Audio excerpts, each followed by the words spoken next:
This is the Sluggo, slant and go.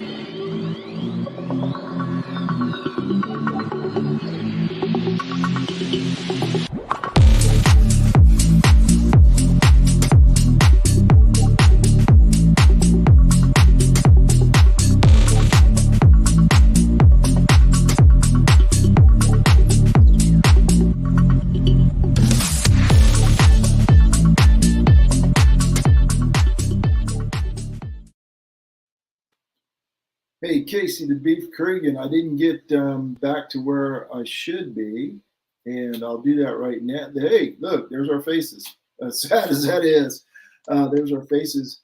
Headset didn't work. Had it all planned out, so smooth. It worked for the last podcast I was on, but didn't work for this one.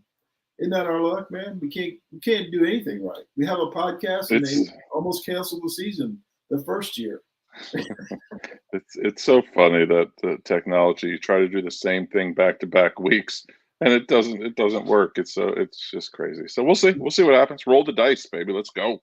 We can adapt and get a, what do you call, adapt in advance, or no, survive in advance.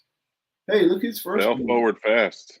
Let's get this party started. Anyone know a center looking to transfer? Yeah, we're going to talk about centers looking to transfer. I'm not even sure if you're talking about basketball or or football, but we'll get the party started. Hey, our Mrs. Beef had a birthday.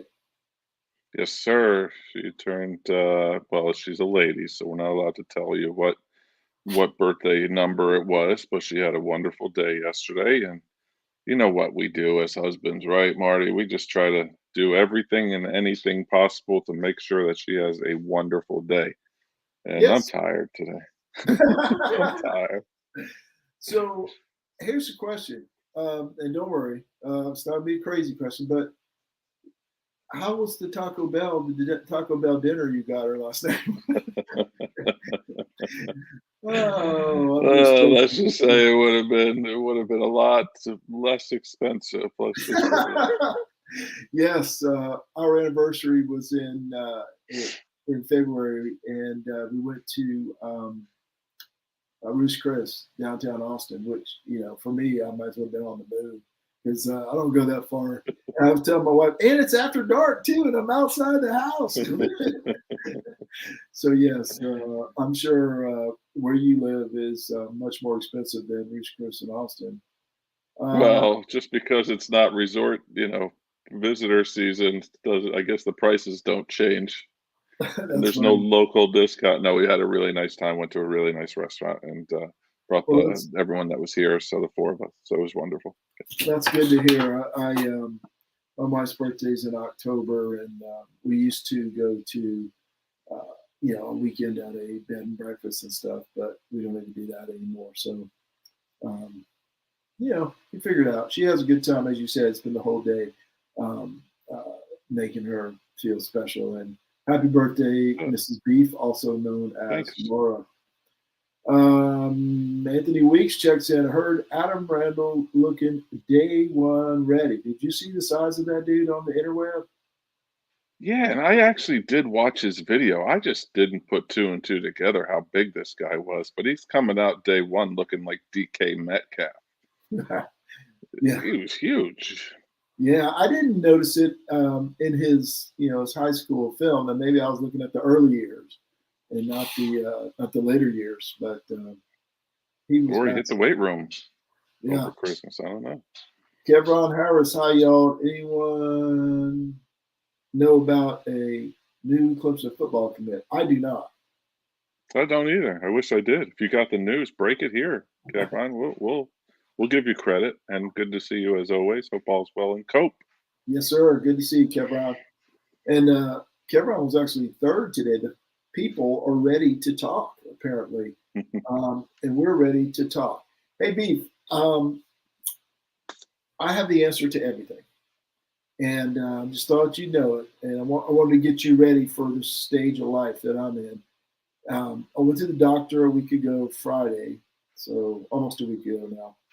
And I said, blood pressure was a little bit high, right? And he said, I said, well, what causes that? And he says, Well, that happens in older people. Okay. So I said, okay, I'll take that kick to the groinal region. And, he didn't call me old. He just kept saying that happens when people get older. So I said, well, I'm having this symptom. He said, well, yeah, that happens when you get old.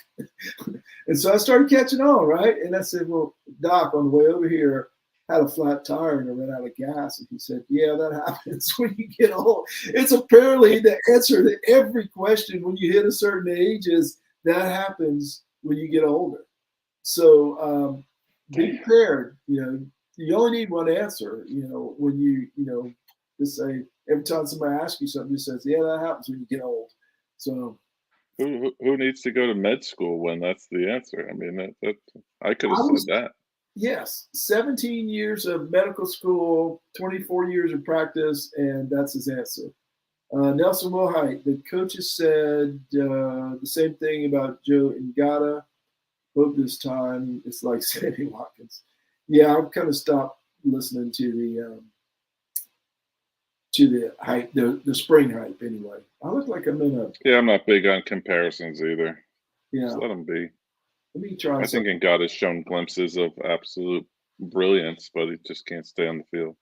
Yeah, that's a bummer when he can't stay on the field. John Chancey Randall has a track video that is eye popping. Well, you can, we have these things called smartphones now, Chancey. You can share them with us. So anyway, Dennis Finnerty, Dr. Creeks. Oh, everybody's checking in tonight. That's pretty cool. I like I love it. it. Love it.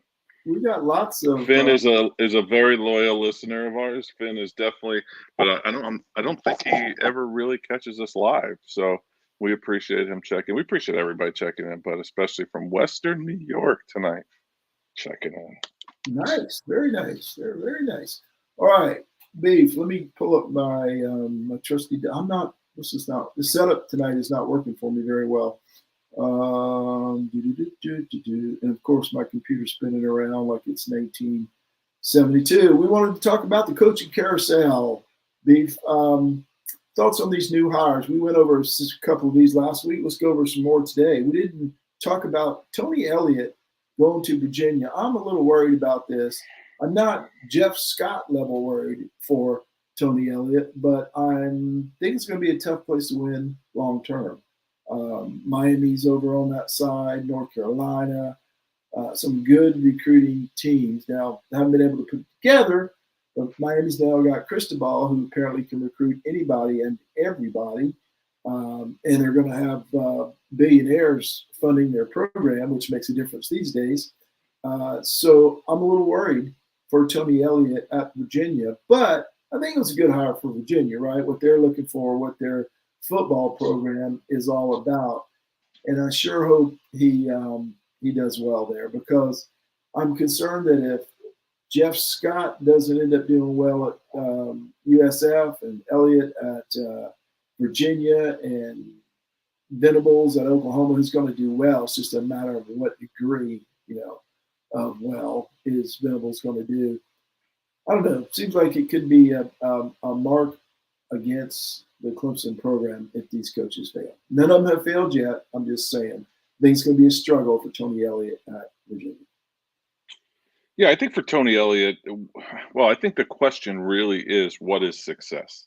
I think if people are being honest with themselves, and Tony's probably being honest with himself, he probably knows that years 1 through 5 are going to be lean for him. Not lean as in not winning a lot of games, just lean like he's got a whole program to kind of break down and build back up. Now, Virginia wasn't necessarily in a terrible spot, but they weren't battling. I think they did one. They won the Coastal a couple of years ago, right? When because Clemson's played everybody on that side at least once, I think, for a championship. But I think the first question is, what is the definition of success for Tony Elliott? I think that was a great spot for him because I think he can build culture. I think he can get kids in that 757 area, the Newport News, the Virginia Beach area, recruits, which is full of 4 and 5s. Well, I say full of 4 and 5 stars, but full of really good quality recruits that if he can keep in state and keep coming to him rather than going to Virginia Tech, he may see some early success. He's got a decent coaching staff behind him. I think, success for Tony Elliott, it has to be 7 games, 8 games, maybe 8 wins, and just competing for that Coastal Championship. And we'll wait and see as to what Miami's going to be. But I think competing for Coastal Championships is going to be a huge win for him. As far as the knock on Clemson, I'm not worried about that. Unfortunately, there's always a retort to that. Like for Jeff Scott, he went to arguably one of the worst D1 programs in the history of college football at this point. And for Tony Elliott, you can probably spin that however you want it as far as the ACC as well. So, well, and I think again. Go ahead. I'm done. I was just going to say, and Jeff Scott went there during the pandemic, right? That was his first year. So, yeah, I think reality at USF is 6-7 wins. I think that's the reality right now. And if he can get them to 8-9, battling for that conference championship and beating UCF, he's going to be there. They might as well build the statue. John Chancey says Elliott only has a few starters returning. I think only Duke and Georgia Tech have fewer in the ACC. Oh, he's got his work. He's got his work cut out for him. There's no question. But I think he's got a good mind on him. He's an engineer. Can engineers build everything? I don't know. My degree says anyway. I roomed with an engineer for several years. Matter of fact, I texted with him the other day. They can build everything. And, he built me a chessboard, a wooden chessboard one time. It was really cool. Dennis Finnerty says $8 million for Cristobal. We're going to talk about Mario Cristobal next, right after Nelson tells us that everyone is checking in for the softball coverage. Well, Casey's got pages and pages of softball, Nelson. Speaking as our friend, I'd like to think Dennis Finnerty asked about Mario Cristobal to Miami. He'll be competing directly with Tony Elliott, and he has a little slight advantage. Miami's a private school. They're rich. They have several billionaire financiers, we'll call them, at least, I'm calling them on this show. And apparently they have plans to make Miami to party like it's 1999 in Miami or whatever year they won, 2001 or whatever, national championship. Do you think he gets Miami back on track, or does he fail like the last 6-7 coaches? Well, his track record is recruiting, but if you look at even further, if you dig a little bit deeper, he actually failed at FIU. But I know it's FIU, but he wasn't getting those Miami kids. Now he's a Miami guy. He played there. The Cubans in Miami love him. Apparently, the local coaches love him. The local high school coaches love him. Apparently, kids love him, and he's loading this staff with highly priced staff members. So he won't have much of an excuse come year 3 if he's not at the top of the ACC Coastal Division by then. I do like this hire. I don't know why I've always kind of liked Cristobal, but I have. And once he went to Oregon, I kind of forgot about him. And they always seem to lose the big game. I don't know. I think he's a wait and see for me. Okay. I really do, because I'm not sure he's actually earned his position anywhere. He went up to Oregon with, oh God, why am I blanking? Willie Taggart? The old Florida, Willie Taggart. He went up there as his offensive coordinator, defensive coordinator, one of the coordinator positions, and kind of fell into the head coaching job when Taggart got the Florida State job after a year. So, and he didn't win a Pac-12 championship at Oregon. So, I don't know where all this, Miami's back, Cristobal is going to bring him back, they're going to win national championships, when he had 5-star recruits and Uncle Phil's money out there in Eugene and didn't do it. So I think this is a big wait and see. I think I'm excited to see how they look this year against like Clemson. If Clemson is as I hope they are and think they will be, that might be an interesting ball game later in the season. Yeah, I'd like to see mine. And yes, TVD is good. Yeah, I was going to say Chancey has an excellent point, and I want to see Miami good again. I don't know how good. You like to see them good because it looks good for Clemson, but you don't want them good enough to actually beat Clemson on a regular basis. Because I've enjoyed beating Miami. I don't know about you, but 58-0 was one of my favorite blowouts of all time. When Miami, I grew up rooting for them. Remember when Miami was talking trash at the beginning of that game for the score before Sharon Peak put somebody on his can, and then it was all over. Nelson says Mario Cristobal has a great shot now that the money is flowing. Miami never spent like this before. I wonder why. Well, we know they did things before, right? I mean, it was Miami. Uncle Luther had some stuff happen. They haven't publicly spent like this before. Uncle Luther was roaming the sidelines and roaming more than that.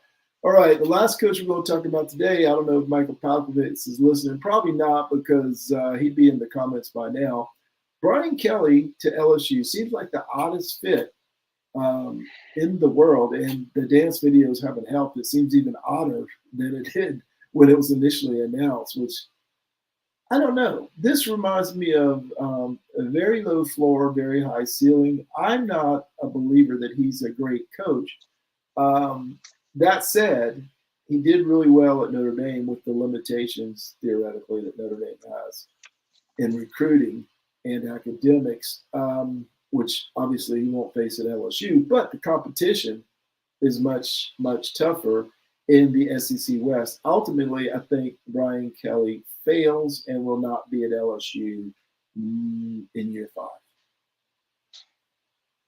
Yeah, I didn't think you were going there. You caught my tongue here, which is the first on the show. Wow. I think 82 episodes in. I think this is a slam dunk hire. I think they got one of the best football minds in college football. I do not like the guy at all, but I think this is a slam dunk. I think don't watch the videos. I think if you're just strictly talking football, and don't listen to his made up Southern accent. I think that again, I think they're going to be battling. They're in the SEC West. That's tough every year. They may or may not beat Alabama, depending on who they can get and the way that Texas A&M spends in recruiting. I'm not sure they even finish top 2 in the SEC West, but I think he's going to be right there towards the top each and every year, 1, 2, and 3 with Alabama, Texas A&M. Wow, we disagree, which is cool. I was so excited, but I was not ready for it. We disagree, which is really, really cool, because we can poke at each other, when he wins or loses, because we're now invested either way, right? I mean, we're invested in LSU. John Chancey, I think Kelly will see the LSU, but think he needs a couple of recruiting classes. I don't think personality matters much at LSU. I can't disagree more. Les Miles didn't have any personality. Ed Orgeron didn't have any personality. I don't know. This is a really interesting discussion for me, because the things I believe, you and John Chancey don't believe. The things you believe, I don't believe. That's great. This is great interaction. Dennis, weird how Marty and Kelly have the same accent all of a sudden. I was going to ask, hey, Finnerty, I was going to ask Casey when he's going. He lives in South Carolina now. When is the Southern accent going to come out in Casey? There's too much Jersey in that boy, despite years in South Carolina. Finn and I took a voice class in college, and his New York accent's gone, and my New Jersey accent's gone. So. Well, even if I had a fake accent, I could not hold the candle to his dancing, nor would I try. I'm not talking about Finnerty. I'm talking about Brian Kelly. You couldn't hold it to Finnerty either. All right. Nelson says, how long does LSU give Kelly? Well, they're paying him like $62 million. Or what is it? I don't even know. A lot of money. They're paying him a lot of money. So I think he's probably got 5 years. Yeah. I say at least 5. And because my guess is they'll have some up years and some down years, but about 5 years of Brian Kelly is enough for everybody. And Palk won't like this, but he was. I'm sorry, Marty. He was as consistent a head coach. He may like it. I don't know. He was as consistent a head coach in college football. He was winning 9, 10, 11, 12 games a year, just not finishing the national championship or winning a game in the playoff. But as far as being right there in the top 5, top 8, he was there every year. So he's got that pedigree. I think he's built up some equity too. Yeah, he's a good coach. I think he rubs people, and I just contradicts what I said earlier, but I don't think he's. You're kind of talking me into it. Maybe he is better than I'm giving him credit for. Don't let me do it. No, he's not. Okay, he sucks. We'll switch sides mid-argument. He sucks. I think his personality is going to cause problems at LSU sooner or later. What Les Miles and Ed Orgeron were glad handing good old boys, different variety of good old boys, but good old boys. That's not Brian Kelly. Somebody's going to ask him a question he doesn't like when they get beat by Mississippi State or something, and they're going to turn on him quick. That's my prediction. John Tennessee says, pop quiz, who's the last coach who didn't win the national championship at LSU? I'm going to say Paul Dietzel, 1958, I believe he was there. Oh, no, I know it. DiNardo. Nick Saban. Nick Saban. Is it Gary? He won. Is it Gary DiNardo? What's the answer, Chancey, or are you just asking questions without the answer? I hate this. I hate it. If only I had something in my hands that I could look it up, but not right now. Oh, he can't answer quick enough. All right, Case, let's move on to Clemson football updates. Hey, our good friend JP Priester posted a story yesterday, I believe it was, and talking about what's coming up in the spring for Clemson. Quarterback and cornerback, obviously concerns, but one thing he pointed out, which is kind of ironic about the news I passed on to you about an hour before the show, there's questions at center with Hunter Rayburn stepping away and wondering if Ryan Linthicum is ready after a redshirt year. The only other experience was Trent Howard, who had 53 snaps. And today we found out they're losing another center for, quote, most of the season, which was really odd phrasing. But what do you make of this? And I'm a little worried about the Clemson center position. Offensive line was a little bit of an issue last season, or at least they took the brunt of the issue last year. So it's very concerning that now they're losing what little depth they had at the center position. But it also came out that Dabo did say that they will be looking into the transfer portal to get an inside interior lineman. So get your ears to all those recruiting sites and start listening to Larry Williams and the On3 guys and whoever else at 24/7 and JP Priester, obviously, because that's where I get it from. And listen to see what they're talking about, who they're talking about, because it's going to happen. There's no Dabo will just go with you and me, Marty, to play center this year. He's going to actually dive into something and make Pierman earn his living, I guess, this season. So yeah, it's concerning, but I think there's still time. There's still time to go out and get somebody. I think the deadline is May. They can go out and get somebody and hopefully learn the system and get comfortable with DJ or Cade or whoever's going to be back there. Hope the other pieces are okay, but center's awfully important. Big position. And speaking of big, I think I might be able to play since the pandemic started. I've put on a few pounds, so I might be able to play some center. Between I'm too the two lazy, of us, and I don't like people touching me. So I don't know if I do. Especially not the center. You're going to get touched. That's the center, right? It's going to be real uncomfortable for the beef as the center. I think it's really crucial to have a good center. I think the concerning thing for me is Linthicum's been in there a year in the red shirt and he's still not ready. If I remember correctly, he was a highly rated recruit. So it makes me wonder long term how much he's going to be able to contribute. It's a tough position for a true freshman. I get that.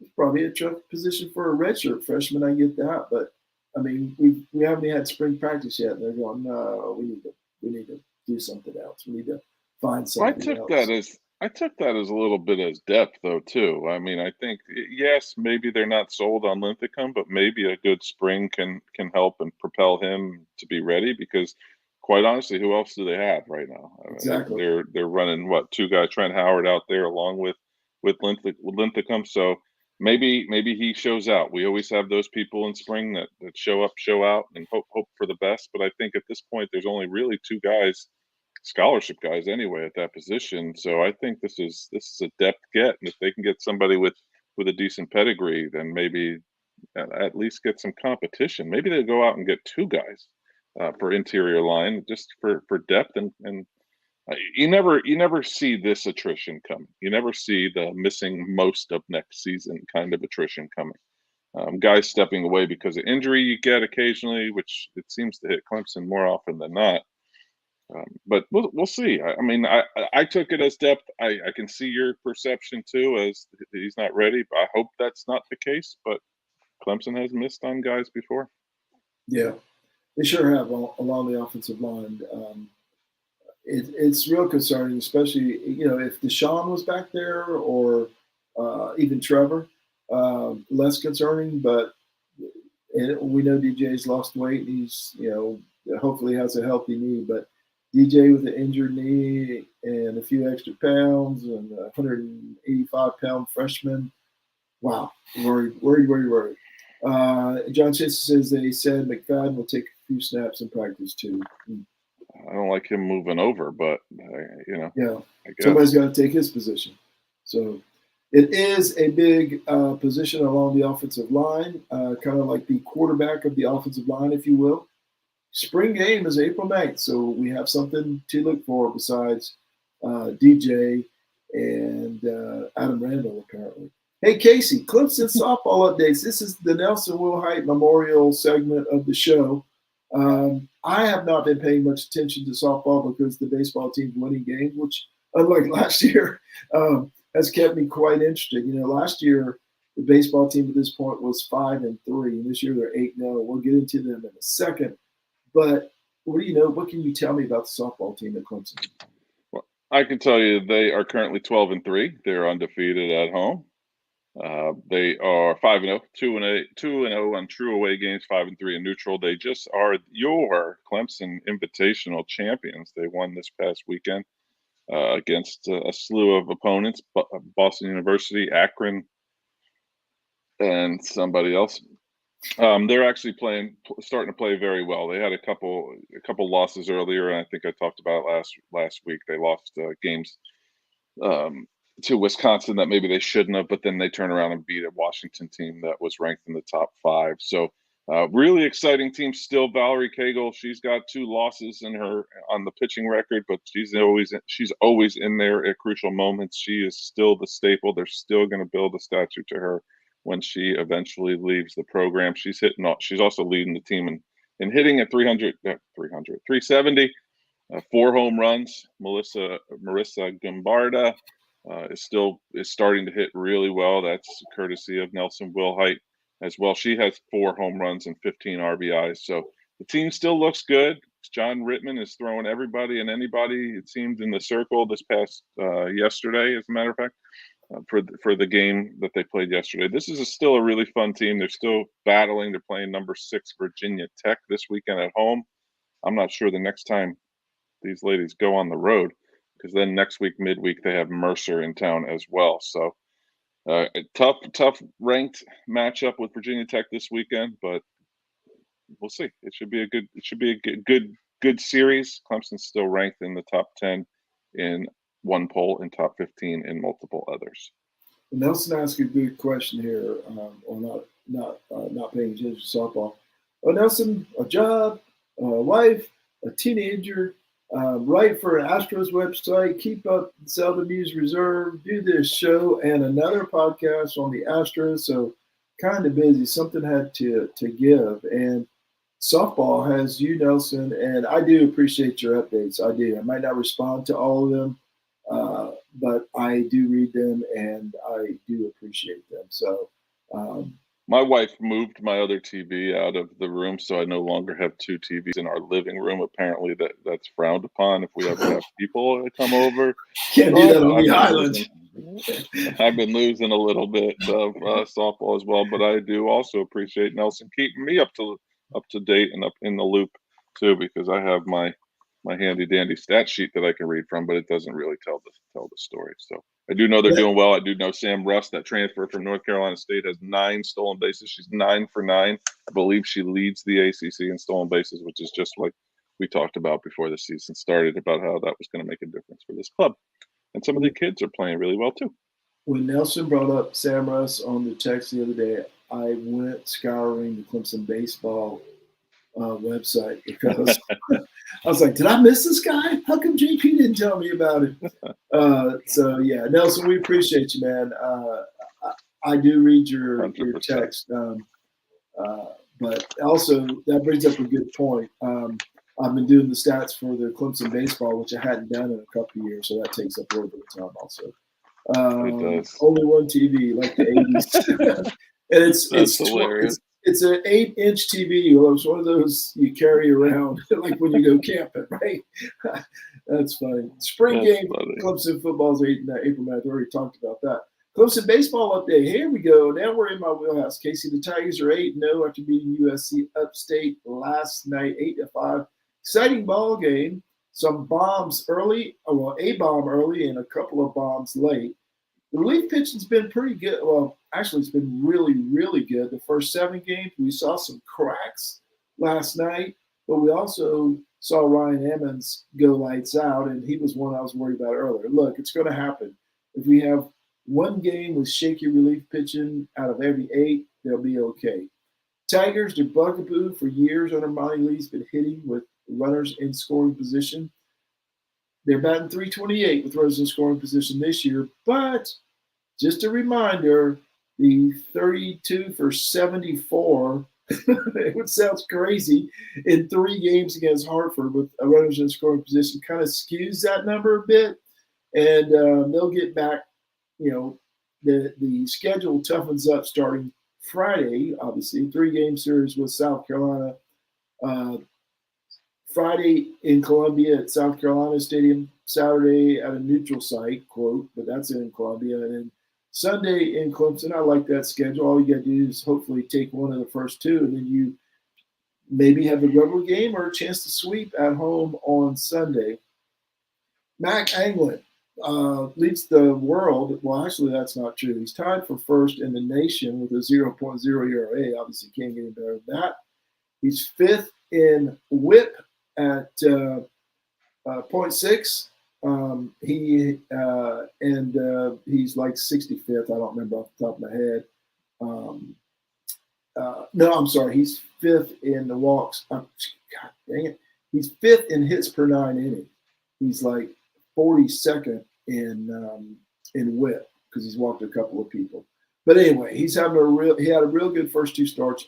Average score, pitching score of 71, game score, I should say, of 71. I am a little worried about starters 2 and 3. Casey, how do you feel about the Knicks at this point of the season? Yeah, I think you can only be. This is a little skewed too because Anglin's been so good early. I'm not sure that Nick Hoffman has necessarily been as bad as. I wouldn't even say bad. I just think there's an obvious. Whereas in Clemson years past, there's no been real obvious Friday to Saturday to Sunday. It's kind of obviously what I always bring up, the Benson, Koch, and Vining. Those guys were very incrementally lower than each other, and found out in the MLB draft just how close they were. I think as you progress through the years, there still was a less drop off between Friday and Saturday. I think it's more obvious this year, but I think that's also a proponent of the fact that Anglin is having such a good start. He's still a little high, in my opinion, in walks with 5 and 10 innings. Sure. But he has definitely lights out stuff, and I'm really excited about him. Between Hoffman and Clayton, I think Clayton's the one that worries you a little bit more, especially because you have that true freshman Billy Barlow that's going in the midweek games that has shined in spots, in most spots, to be honest with you. But yesterday he goes 4 1/3 with 5 hits, 2 runs, 4 strikeouts. I think he did walk a guy as well. Yes. But he's looked fantastic. So that's an easy slide into that Sunday spot. But then do you want to take away a win in your midweek. You know, you got a guy that's just with Barlow that's just gaining confidence. So anyway, I know that I've kind of gone off. I am concerned about the Saturday and Sunday starters. You always like to think that you have a leg up going into a series with each pitcher. I think we can honestly say that with Friday night, with which each school's number one, that Anglin's going to be at least at the level, if not better, than most of the guys we're going to see. That's just how he's looked early. I think at 2 and 3, or Saturday and Sunday, we're probably not even at. We're probably less at this point. Can they rebound? I think they can. We just have to wait and see. Yeah, I wrote a profile for Anglin for Carmen Towers Hill. That's the Astros website I write for, and I pointed out that his major issue at this point is the walks, and they haven't been crazy out of kilter, but it's the one thing you kind of point to. I mean, the guy's giving up one hit in 10 innings. What else are you gonna pick on? Finnerty says Clayton isn't getting breaking stuff over for strikes, which can't work with the very average fastball. That's huge. Yep. Because if you know a fastball's coming in a fastball count where he's back behind in the count, I mean, at this level, guys are just going to tee off. And you've seen what this NC State kid is doing with 9 home runs in his first 8 games of college baseball. He's going to be licking his chops once that series rolls around with the Saturday and Sunday starters, especially if Clayton can't get his breaking stuff over. I wanted to point out something I saw. I know you told me that about the guy from NC State, but did you know he does not lead the ACC in slugging? Somebody else does at Virginia. I don't know how. I didn't look up the detail, but I saw that and went, I wonder how many home runs that dude has if Wow. he's behind your favorite slugger. Finnery says Marty gives the disappointed dad talk. Last week then goes off with multiple bombs. Coincidence? Oh, on Briar Hawkins, yeah. Yeah. Oh, Briar. Yeah. Briar Hawkins is he's batting .615 with runners in scoring position. How about that? With 2 homers. He might be my new favorite player. He was 0 for 5 with 5 strikeouts on opening day, and everybody was down on him except for Casey the Beef Cregan. And I don't know what you got in the cage with him and did some hitting drills, and next thing you know, I just liked how he battled Saturday and Sunday. Now it didn't really translate in the stats from a week ago, but how quickly a really good weekend comes, and quite honestly, it was Hartford, so you got to take that as they were playing their first series of the year. But that's got to build confidence too. I feel like a broken record here, but 2 things I want to tell you real quick and get your opinion on. I said with the addition of Benjamin Blackwell and who's the kid that came over from Tyler Corbett, that the Tigers were going to run a lot this year. And I was excited because that's how you manufacture runs, right? I sent you that video of Vanderbilt where the guy bunted, stole second, stole third, and scores on a weak ground ball. I mean, like that was I was so excited to see it. Baseball porn. Clemson is two for 2 through 8 games in stolen bases. My mind literally blown because is that a proponent of them not getting on base? I don't think so, because based on runners in scoring position, they're on base a good bit. I don't know why they're not running. It is kind of strange, isn't it? Look who it is. And look at that. Houston Murray from the Morgan Thomas Show says he thinks we sweep South Carolina. Wow. That would be nice. I'll see myself out. Good to see you, Houston. Appreciate you. I hope to see you. Yeah. Hope to talk to you tomorrow night on the Twitter Spaces, which we'll get to in just a minute. He's got his show. He's got his show after, or so. I love that, Houston. Thanks for checking in. Second thing for you. Fielding percentage has been a bugaboo for Marty Coleman. For Monty Lee for it was.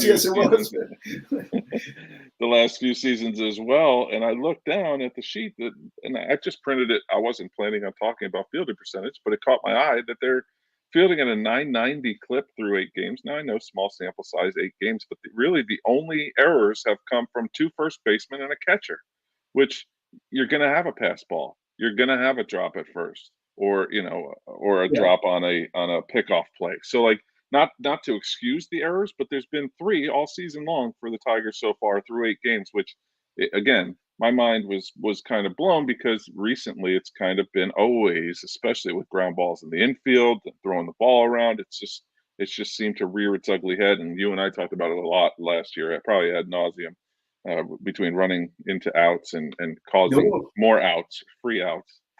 We had a couple of those too. Yeah, we did.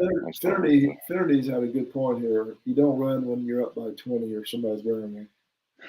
They've outscored their opponents, I think, before last night as 86-12 or something. So it's kind of, I agree. I thought they would run more. They did have a couple of one-run games early, and they did not run. I am surprised. Yes, not surprised they didn't run up 28-3 or 13-3 or any of that. But yes, right. You don't surprised. Do that. Yeah. Yeah. But it's still early. I get it. Yeah. It is early, and I'm just reading off the paper again. But to only see 2 through 8 games was, I mean, even early in the game. I don't care when you're playing Hartford. It still starts 0-0. Like you get a guy on at first, you get Brewer on, or you get what the heck's his name, Blackwell on, or Corbett on. Those guys can run. Heck, Grice can even run a little bit. I know he does. He probably won't steal. They don't want to get him in any sort of situation, but. You get that top of the lineup, Max Wagner can run a little bit. So it just was a little surprising. It is surprising. And if Blake Wright could ever get on base, he could run too. If he got on base. If we're 16 games in and they have 3 or 4 stolen bases or attempts, yeah, I'll be really surprised. On the other hand, as we've seen, this is a team that runs itself into outs. They did it the other night. They got picked off. It's just, they haven't. I've counted 3 this year, I think, and that includes getting thrown out, stealing. I think 3 outs on the bases, and it hasn't been as bad as previous years. They've improved. Maybe they focused on that instead of stealing bases. Monty is a home run seeking coach. I know. He's the Earl Weaver, right? He's waiting for the 3-run homer. So the baseball poem you sent me from Vanderbilt's not likely to happen. I said, we're only missing 2 things: guys that get on base, or guys that can run, and guys that can bunt. Or they bunt more often. It's one extreme or the other. Do you remember the complaints about Jack Leggett? As that's all they did was small ball, right? And he recruited the 5'7", 150-pound, guys, and everybody else was hitting the ball 9 miles. Now it's completely flipped around. Now they're saying the opposite about Monty. He doesn't play enough small ball. We need to play small ball. But I agree. And I agree they should run more often when the situation calls for it. I just pulled up Vanderbilt's stats just because I wanted to just see. I wanted to see if I was either crazy or – I know they have 17 through 7 games. 16 to 17. Only one guy has 6. So I thought that gentleman that I sent you the other day would have had more. I think he's the one with 6. But that's 17 in 7 games. That's where I guess I had hoped. I won't say I expected, because I didn't expect. But I had hoped with this addition of guys that stole 30 bases and 25 bases respectively a season ago elsewhere, that they were going to be running a lot. But we'll see. Finnerty says, don't want to run Corbett into an out in front of Grice. Yeah, I think we're talking about just in general. 2 stolen bases is not just in general, yeah. Through eight games. Finn gets a little granular. He gets a little granular. He digs his claws in.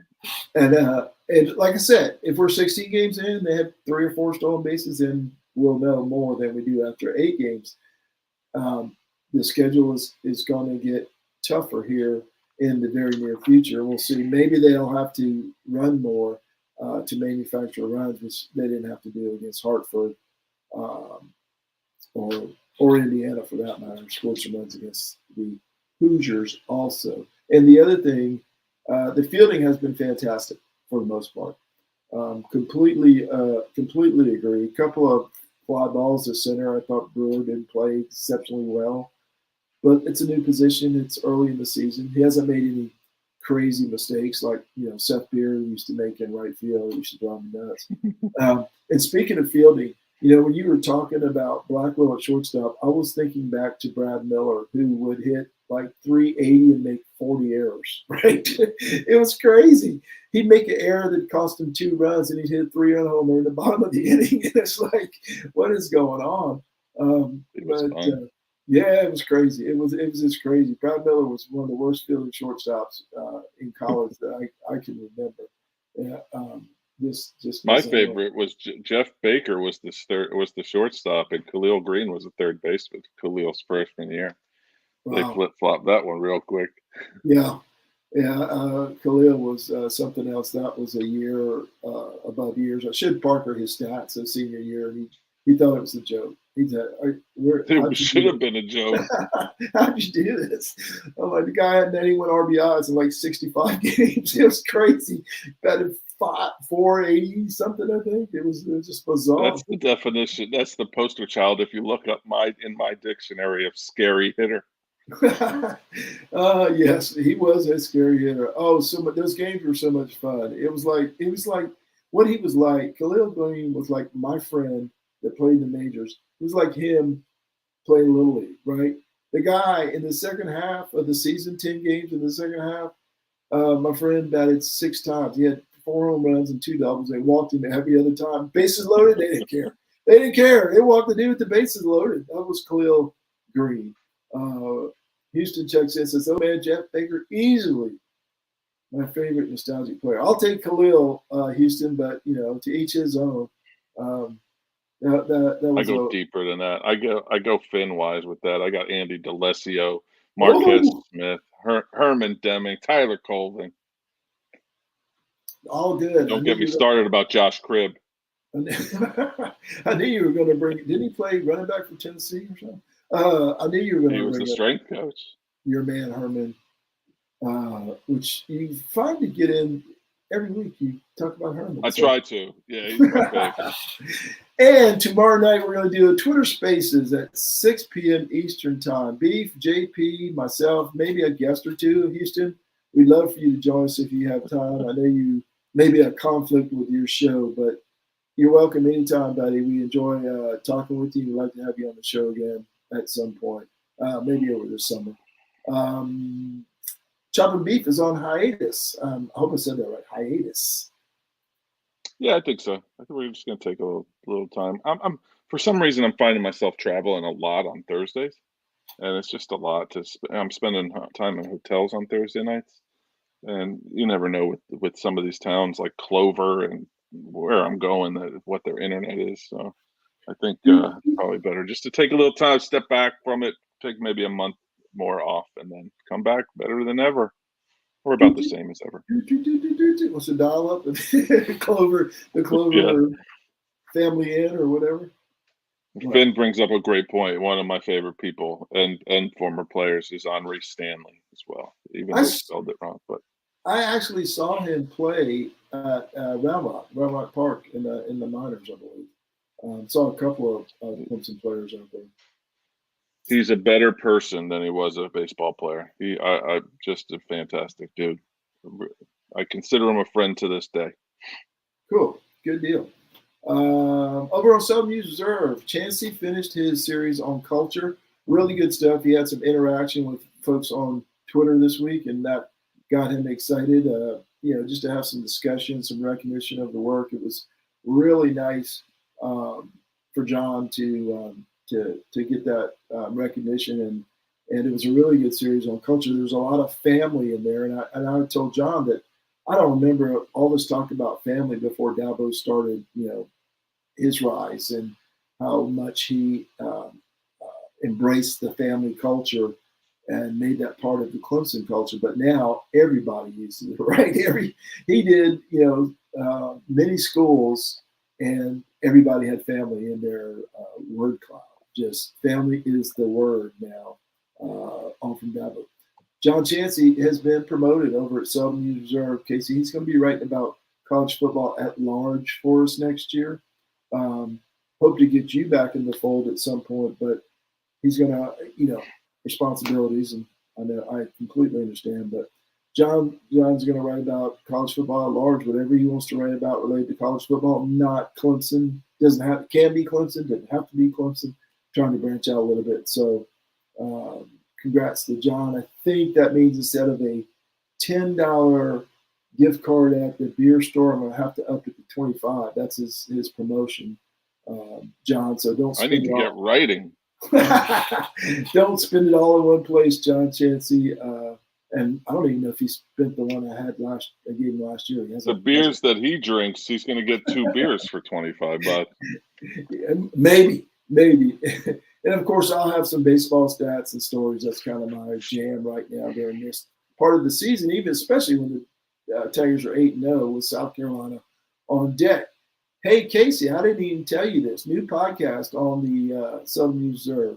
Our friend Brendan Moore and the All Out Blitz podcast.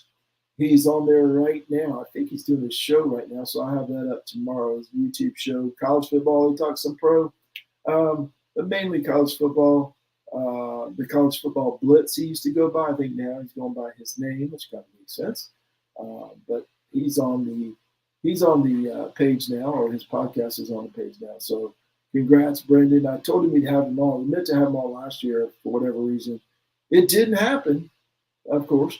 But and the last thing, just a reminder, tomorrow night, 6 p.m. Eastern, we're going to do another Twitter Spaces. I think we ended up with about 40 people last time all together that either listened live or listened after the fact. I think it's out there for 30 days on Twitter, probably still there. Haven't been 30 days.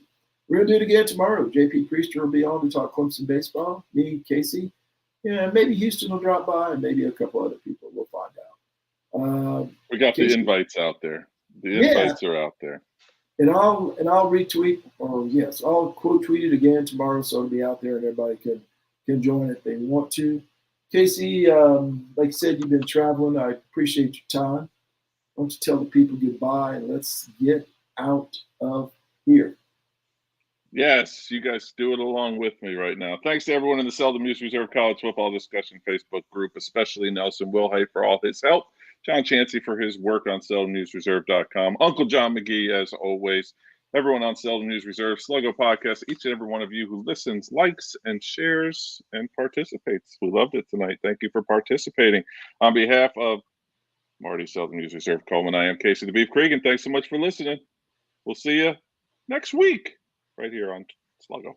I think we're done here.